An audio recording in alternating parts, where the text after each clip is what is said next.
Hey guys, what's going on? It's Ryan here, back at you with Armory update number 20.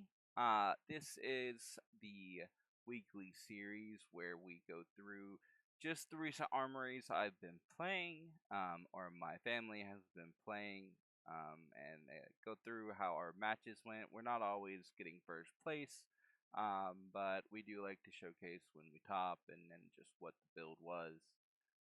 But yeah, so today I took out my girl Dash I.O. I'm a really big mech fan. I've been playing mech since Dash IE. And she's always been just kind of like a go-to. Mech is the class that I chose to marry. I'm just a huge mech fan. Finishing up Max, got Puffin built. Dio being meta right now is just awesome to see. She is, I want to say, probably the best aggro deck. You can still lose, obviously, but that's any card game. She's just very, very, very strong and can do some very fun things. My round one, I went into Reinhardt, and this was a claw axe build. I believe he was playing the axe where if you discarded a card, you draw a card. I'm not even 100% sure. I don't normally see Reinhardt's play the axe. It's usually double claw. But he was playing the claw X build. And it seemed like I just got online super fast. He gave me let me go first, and I had a cerebrum in my opening hand, and I just kind of not only did I have a cerebrum in my opening hand, I saw the top and saw it was a 0 to 60, and I had a max V in my hand. So I just basically was able to set up a Cerebrum early and send and play a Max V turn very early and just stay on top of that pressure. Um, Closing that out with just Max V loops and stuff like that. Round two was into Arachne Marinette. It was a good buddy of mine, Alex. He plays this class, or actually Marionette. He solely has been playing Marionette, even when Slippy was like goaded. He was on Marionette and does very well. He's really, really, really smart with his plays, and even with uh, the stasis cell to stop the flick knives, it's still kind of just like there's some turns that can get out of hand if you don't block.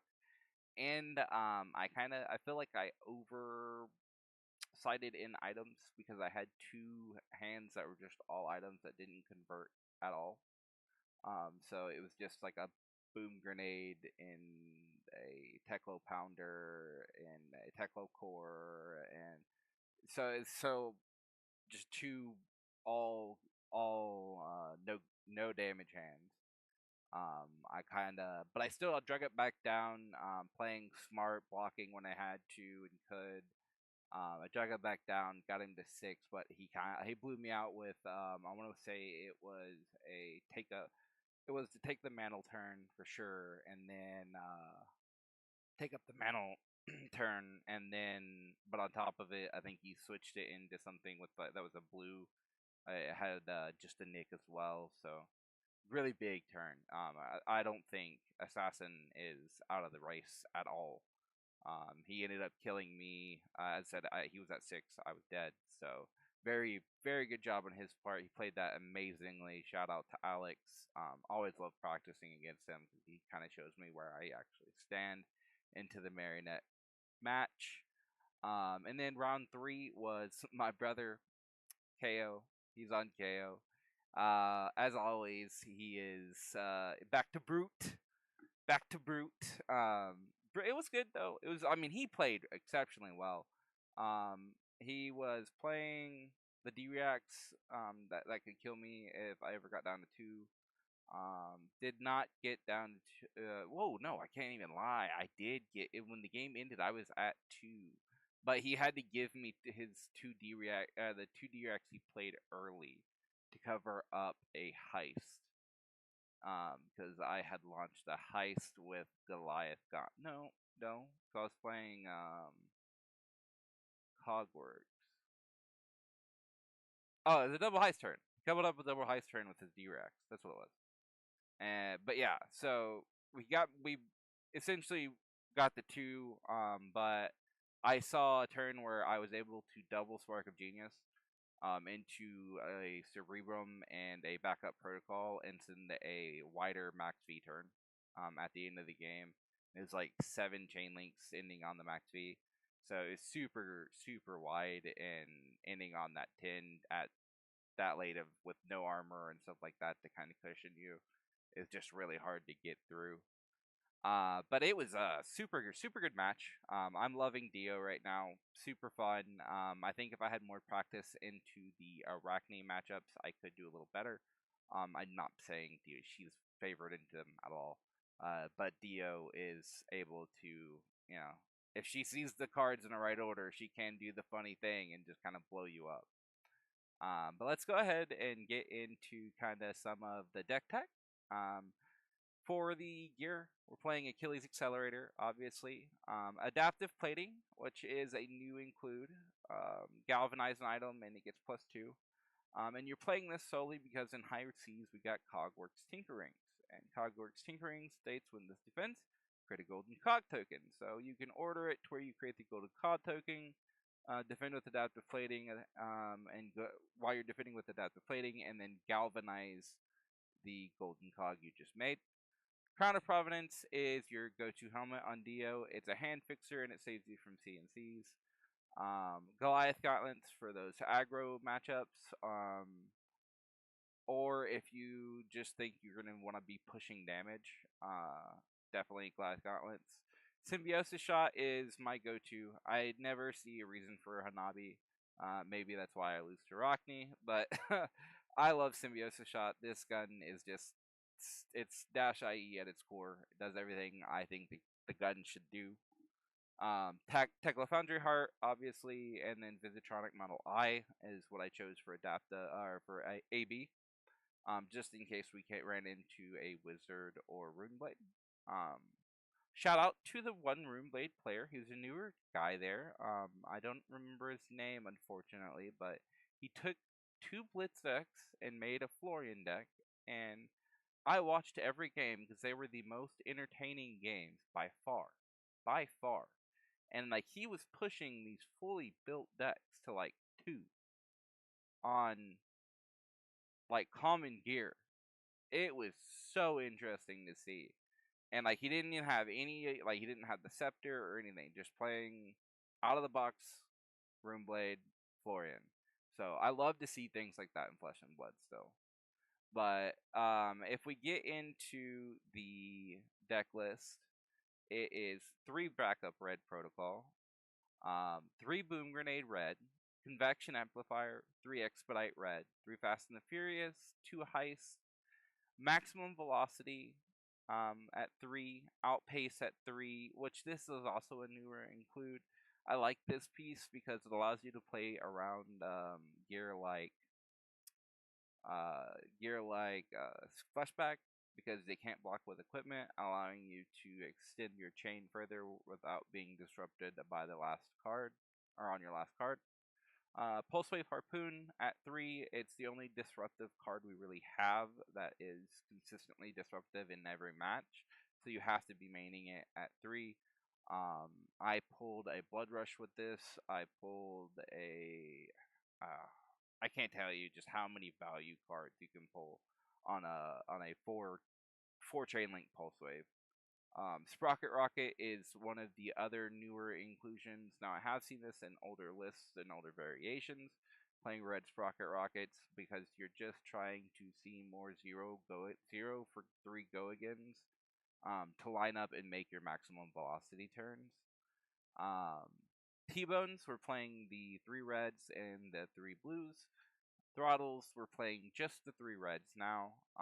TikTok clock is an addition for more of the mirror, but also notably, if you look at TikTok clock, I believe it states when an attack action card you control hits the hero, you can destroy 2 other items in the arena and then deal X damage to them, or X the number of items destroyed this way. So gold is an item, so it does work into it's a crank item that works into the pirate heroes and takes away their gold, which with Gravy already now struggling into finding gold, that is a good way to keep on top. We're playing Rainbow 0 to 60, Rainbow Zipper Hits. We're playing the yellow boom grenades at 3. No longer do we play boom grenades.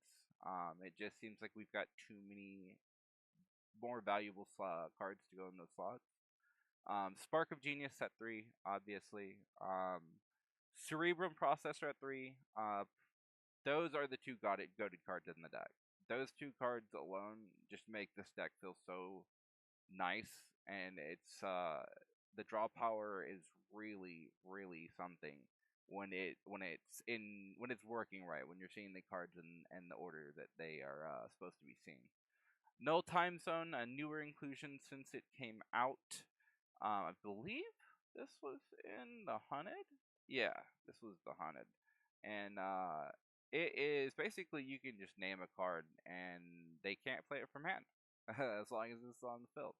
So super good way to block out like Blood Rush Bellow turns, and super good way to block out just stronger push turns. Like if a fellow Dio is going to set up a max velocity, and you know that that's what they're aiming to do, you can no time zone max V, or you can even no time zone specific cards. You know, they rainbow like Zipper Hit or 0 to 60. Stasis Cell. Stasis Cell is the I don't want to be hit by flick knives card. That's literally what it's there for. It's just it states that when it enters or leaves the arena, activated abilities of target equipment can't be activated until the end of its controller's next turn. So it's just it locks out a couple turns of flick knives for you to go ahead and get through the game. And then T-Bone Blue. We play reds and blues. You want to be sacking as much armor in this meta as possible because of Assassin and Ninja and stuff like that. Just all of their gear is very fragile, and if you can just T-Bone and then T-Bone again, you're definitely disrupting them in some type of way. Tekla Core, just a good value piece to get mana throughout the mana. I'm sorry, that's Magic. Been playing a lot of Commander lately. Shout out Magic. But no, it's a good way to get 2 free resources, right? Just another item to kind of help you in the longer grind games.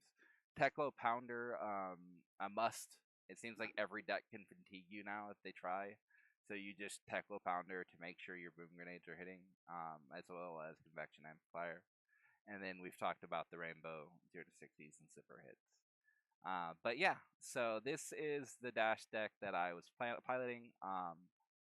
It's very fun. I love this Dash deck. I think this edition of it is very, very interesting. A lot more aggressive. It feels. I mean, Dash has always been aggressive, but it's like it feels like this is like super aggressive. And then the convection amplifiers and just the many ways to keep your boom grenades landing is nice. So yeah, we ended up, as I said, got 3rd place over at going 2-1 over at Clovis Cards and Comics.